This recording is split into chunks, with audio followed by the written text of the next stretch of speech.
कोलकाता का saint Mary sacred heart church, जो church के अलावा नन हॉस्टल भी था।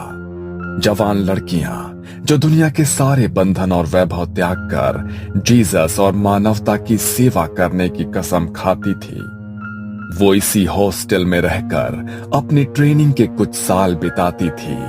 और जब उन्हें नन होने के सभी कर्तव्य सिखा दिए जाते तो उन्हें सेक्रेड हार्ट सोसाइटी से जुड़े किसी चर्च में भेज दिया जाता। यह मार्च का अंतिम शनिवार था। चर्च में इवनिंग प्रेयर हो रही थी।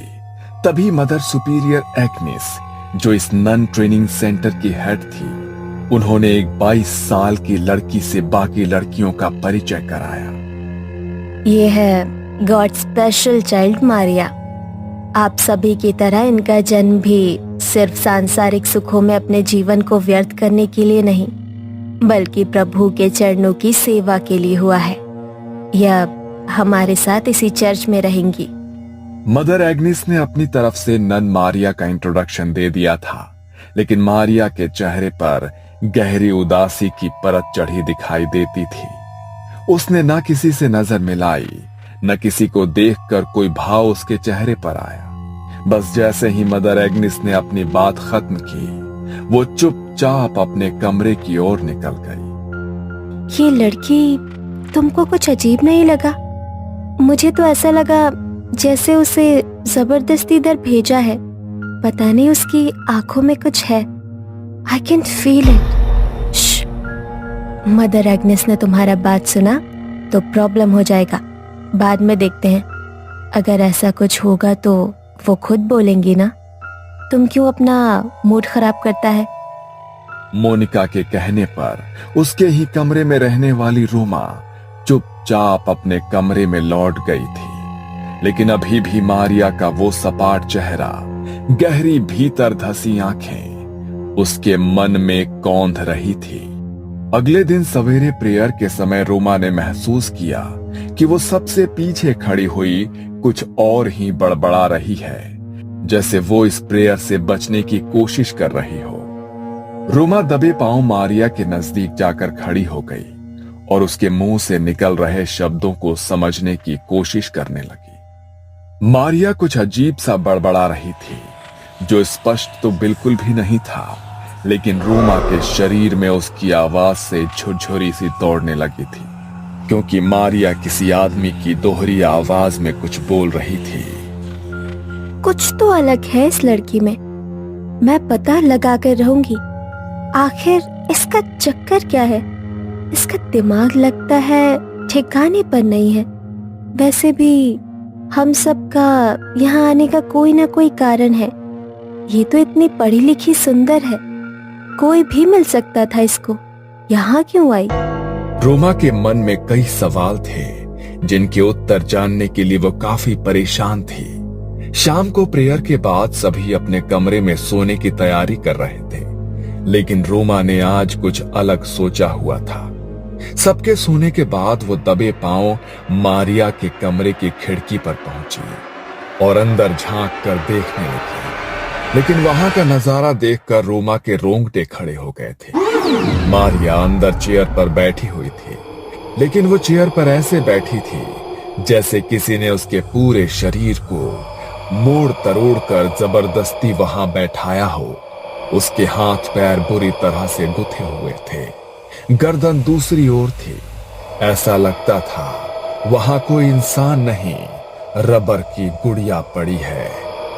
अचानक ही मारिया ने अपनी गर्दन रोमा की ओर घुमाई और इस बार मारिया का चेहरा देखकर रोमा की चीख निकल गई। मारिया की आंखों के चारों ओर गहरे स्याह गड्ढे दिखाई पड़ रहे थे। बाल बुरी तरह से उसके चेहरे पर बिखरे थे और दांत इतने काले थे जैसे किसी ने जलता हुआ कोयला उसके मुंह में रख दिया हो। रोमा की दिल दहला देने वाली चीख सुनकर मदर एग्नेस और बाकी लड़कियां दौड़कर वहां पहुंच गई। रोमा जमीन पर पड़ी हुई थी और उसकी सांसें उखड़ रही थी। तुम यहाँ क्या कर रही हो? क्या हुआ है? रोमा ने उंगली से मारिया के कमरे की ओर इशारा किया। रोमा की हालत देखकर मदर एग्निस ने खिड़की से अंदर की ओर देखा तो उसके भी होश उड़ गए। ओ जीसस, ये क्या है? मैं देखती हूँ, तुम लोग इधर ही रहना। मदर एग्निस क्रॉस को हाथ में लेकर मारिया की ओर कदम बढ़ाती है तो मारिया अपनी कुर्सी से कूदकर नीचे जमीन पर आ जाती है और किसी जंगली जानवर की तरह गुर्राते हुए मदर एग्निस को एक टक घूरने लगती है। एग्निस धीरे धीरे क्रॉस को अपने हाथ में पकड़े मारिया की ओर बढ़ रही थी। तभी अचानक उनके हाथ से क्रॉस छूटकर नीचे गिर पड़ता है। अगले ही पल मारिया की आंखों की पुतली काली हो जाती है। उसकी उंगलियां कड़कड़ की आवाज के साथ पीछे घूम जाती है और मारिया किसी जानवर की तरह एग्निस के ऊपर छलांग लगाकर उसके हाथ का मांस चबा डालती है। वो किसी शैतान की तरह मदर एग्निस का मांस अपने मुंह में दबाए वहां खड़ी हुई थी और मदर एग्निस दर्द से बेहाल हो रही थी। हमला करने के बाद मारिया वापस जाकर उसी कुर्सी पर बैठ जाती है और अजीब सी आवाज में कुछ बड़बड़ाने लगती है। मारिया के मुंह से सुनाई दे रही आवाज ऐसी थी मानो एक साथ 2-3 लोग बोल रहे हों।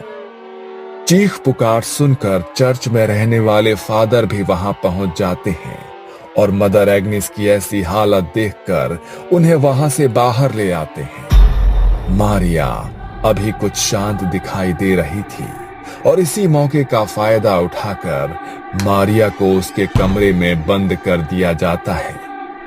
मारिया की ऐसी हालत देखकर सभी हैरान थे। बाकी की लड़कियों में भी डर का माहौल बन गया था। फादर स्टीव समझ चुके थे कि ये कोई इंसानी नहीं, शैतानी ताकत का काम है। इसलिए बाकी की लड़कियों को उस कमरे से दूर रहने की सलाह दी जाती है और वो क्रॉस को माथे से लगाकर कुछ बुदबुदाने लगते हैं। अगले दिन सुबह प्रेयर का समय था। फादर ने सभी ननों को मारिया के कमरे के बाहर बुलाया और एक साथ प्रेयर करने के लिए कहा। पवित्र जल हाथ में लेकर फादर मारिया के कमरे में दाखिल हुए। एक तरफ बाकी की नन मिलकर लगातार प्रेयर कर रहे थे और दूसरी ओर फादर हाथ में पवित्र जल लेकर मंत्र बोलते हुए उसकी ओर बढ़ रहे थे। फादर को देखकर मारिया के चेहरे के भाव बदलने लगे। वो घबरा कर एक कोने में सिमट रही थी। प्रेयर की आवाज उसके कानों में पहुंच रही थी, जिससे वो अपने दोनों कानों पर हाथ रखकर बचने की कोशिश कर रही थी।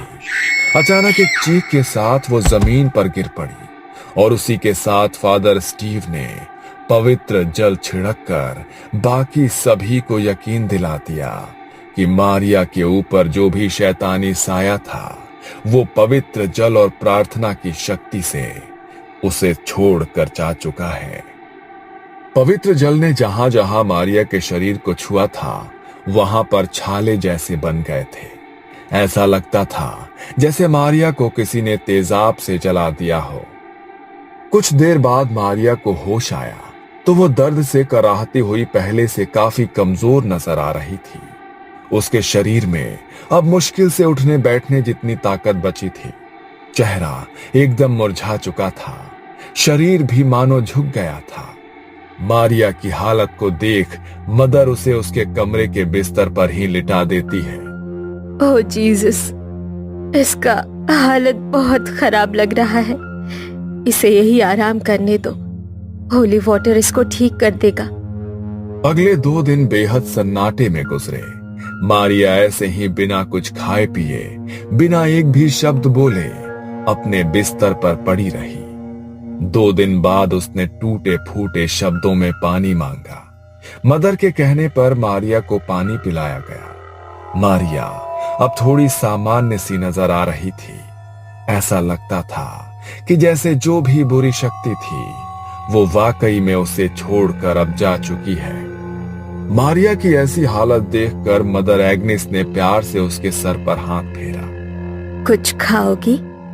मारिया ने हाँ में गर्दन हिलाई और फिर कई दिनों के बाद मारिया ने भर पेट खाना खाया।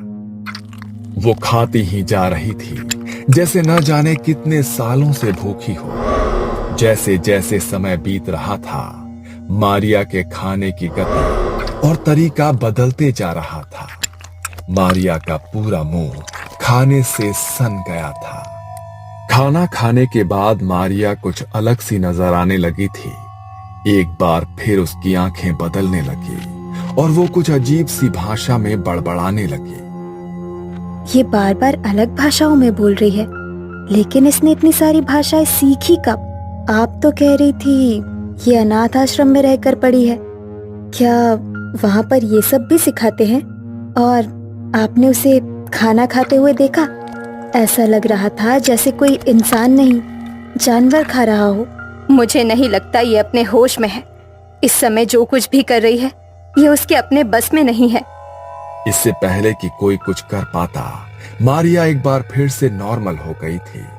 ऐसा लगता था अभी कुछ देर पहले जो भी हुआ उसे उसकी जानकारी ही नहीं है। मारिया का स्वभाव गुजरते समय के साथ अजीब और अजीब होता जा रहा था। मदर एग्नेस और फादर स्टीव समझ गए थे कि मारिया को संभाल पाना उनके बस का नहीं है। मारिया को शुक्रवार तक यहाँ पर ही रखना होगा, उसके बाद फादर एडमंड ही कुछ कर सकते हैं। 3 दिन बाद शुक्रवार को फादर एडमंड वहां आए और देर रात सबके सोने के बाद एक्सोर्सिज्म यानी कि मुक्ति की प्रक्रिया शुरू की। मारिया को एक कुर्सी पर बांध दिया गया। उसके चारों ओर क्रॉस और जलती मोमबत्तियां रखकर पवित्र जल का छिड़काव कर दिया गया और उसी के साथ फादर ने मंत्र पढ़ने शुरू कर दिए। मारिया की आंखों की पुतली एक बार फिर से काली नजर आ रही थी। उसके चेहरे पर शैतानी मुस्कान दिखाई दे रही थी। मारिया एक साथ कई भाषाओं में जाने क्या बोल रही थी। कभी उसके मुंह से नन्हे बच्चे की आवाज सुनाई देती, तो कभी किसी आदमी की कड़कती आवाज कानों में पड़ती। जैसे जैसे फादर मंत्र पढ़ते जा रहे थे, मारिया अब गुस्से में दिखाई देने लगी थी।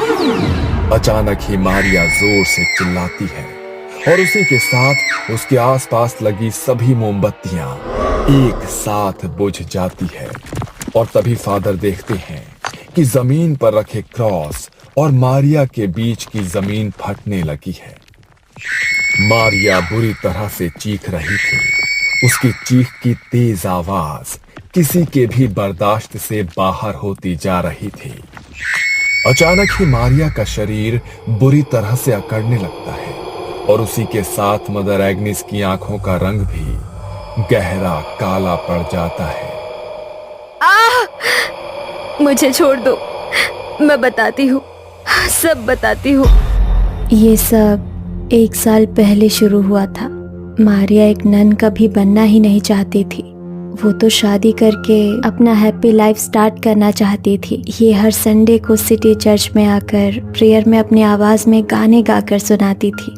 मारिया जैसी सुंदर और खुश मिजाज लड़की को देखकर उस चर्च के यंग फादर नील का दिल उस पर मचलने लगा। नील ये भूल गया था कि उसने चर्च के लिए अपना जीवन समर्पित करने की कसम ली है। धीरे धीरे दोनों के बीच बातें शुरू हुई और जवानी के आवेग में ये दोनों रिश्ते में आ गए। मारिया और नील दोनों के लिए इस रिश्ते को सबके सामने लाना असंभव था, क्योंकि एक फादर उम्र भर कुंवारे रहने की कसम खाता है। अगर ये बात सोसाइटी में किसी को भी पता चलती तो बहुत बड़ा तमाशा होता। चर्च की रेपुटेशन खराब होती सो अलग। इसीलिए वो अब अपनी गलती सुधारना चाहता था। उसी दिन मारिया जब चर्च में प्रेयर के लिए आई तो उसने बताया कि वो 4 महीने की प्रेग्नेंट है। फादर नील के पैरों के नीचे से जमीन निकल गई थी। वो कुछ भी समझने की हालत में नहीं था। वो उस बच्चे को एक्सेप्ट नहीं कर सकता था और मारिया जिद पर अड़ी हुई थी कि वो अपने बच्चे को दुनिया में लाकर ही रहेगी। जब बातों से मारिया नहीं मानी तो नील ने मुझे सारी बातें बताई और मदद मांगी। मैंने वादा किया कि मैं उसकी मदद करूंगी, लेकिन पहले ज़रूरी ये था कि वो मारिया को बच्चे से छुटकारा पाने के लिए राज़ी करे। आधी रात का समय था। बाहर भयंकर तूफान आया हुआ था। मारिया को प्रसव पीड़ा शुरू हो चुकी थी और ऐसी हालत में सिटी चर्च में सिर्फ 3 लोग मौजूद थे, फादर नील, मारिया और नर्स जूली। मैंने नर्स जूली को सिटी चर्च में पहुंचने के लिए कहा था। जूली आ गई है ना, तुम चिंता मत करो, वो सब संभाल लेगी। यस, जूली तो आ गई है, लेकिन मारिया की हालत बहुत खराब है। मुझे कुछ समझ नहीं आ रहा, अगर उसे कुछ हो गया तो। मारिया की डिलीवरी समय से पहले कराने के लिए हमने धोखे से दवाइयाँ दी है। ऐसी कंडीशन में मरीज की हालत बिगड़ती ही है। इस समय तुम अपनी रेपुटेशन की चिंता करो, मारिया की नहीं। और अगर मर जाएगी ना तो अच्छा ही है, तुम्हारे लिए रास्ते का रोड़ा अपने आप साफ हो जाएगा। रात के तकरीबन 2 बजे बच्चे का जन्म हुआ। तब तक मैं भी सिटी होली चर्च पहुंच गई थी। मारिया की हालत खराब थी। आपका बच्चा पैदा होते ही चल बसा। I am sorry. नर्स के इतना कहते ही मारिया चीख चीख कर रोने लगी। मैंने नर्स को इशारा किया और वो बच्चे को लेकर चर्च के पीछे बने कब्रिस्तान में आ गई। नील मारिया को संभालने की कोशिश कर रहा था और उसी क्षण हम दोनों ने मारिया के जीवित बच्चे को गड्ढा खोदकर दफना दिया। हमें लगा था कि ये सब भी उस बच्चे के साथ हमेशा के लिए दफन हो गया, लेकिन कहते हैं ना, सच्चाई चाहकर भी छिपती नहीं है। मारिया को बदहवासी से रोते देख नील अपने आपे से बाहर हो गया। अरे क्या रोना धोना लगा कर रखा है तुमने? अगर जिंदा भी रहता तो क्या मिल जाता तुम्हें? अब तुम भी सुकून से जियो और मुझे भी जीने दो। कभी सोचा भी है कि अगर मैंने ये फैसला ना लिया होता तो जिंदगी बर्बाद हो गई होती हम दोनों की। तुमने क्या किया मेरे बच्चे के साथ? सच सच बताओ, कहीं ऐसा तो नहीं उस नर्स ने झूठ बोला मुझसे? हाँ, झूठ बोला हमने तुमसे। अब बेहतर होगा कि तुम अपने मुंह पर ताला लगा लो। मारिया घंटों तक रोती चिल्लाती रही, लेकिन अब कुछ नहीं किया जा सकता था। मारिया जानती थी फादर नील सबकी नजर में एक संत है। वो चीख चीख कर भी अपनी सच्चाई बताएगी तो भी कोई भरोसा नहीं करेगा। और वैसे भी अब इस सच को साबित करने के लिए उसके पास कोई सबूत भी नहीं था।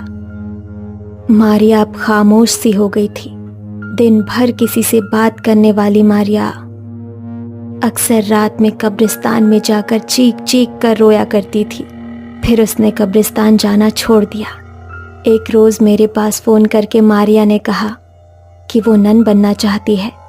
शुरू में मैंने उसे समझाने की कोशिश की, लेकिन वो मानो अपनी जिद पर अड़ गई थी। नील के धोखे ने उसे बुरी तरह से तोड़ दिया था और अब वो इस संसार में किसी के साथ भी नाता रिश्ता नहीं रखना चाहती थी। और फिर मैं उसे अपने साथ यहाँ ले आई। कॉल नील, वरना ये मारिया जाएगी।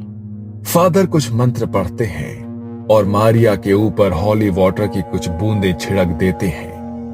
मारिया खुद को अपने बच्चे की मौत का जिम्मेदार समझ रही थी। उस गिल्ट ने उसको भीतर से बिल्कुल खोखला कर दिया था। आधी रात को कब्रिस्तान में जाकर मरे हुए बच्चे को पुकारने के कारण शैतानी रूहों ने उसके शरीर पर कब्जा कर लिया है। इन रूहों में मारिया के नन्हे बच्चे की आत्मा भी शामिल है, जो अब अपना बदला लेना चाहता है। फादर ने एक्सॉर्सिज्म की प्रक्रिया को और भी तेजी से शुरू कर दिया। वो लगातार हॉली वाटर छिड़क कर मंत्र पढ़ रहे थे। बंद करो, बंद करो। चीखते हुए मारिया ने खुद का हाथ उल्टी दिशा में घुमा दिया।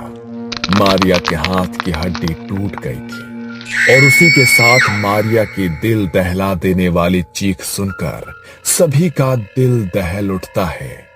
कॉल नील।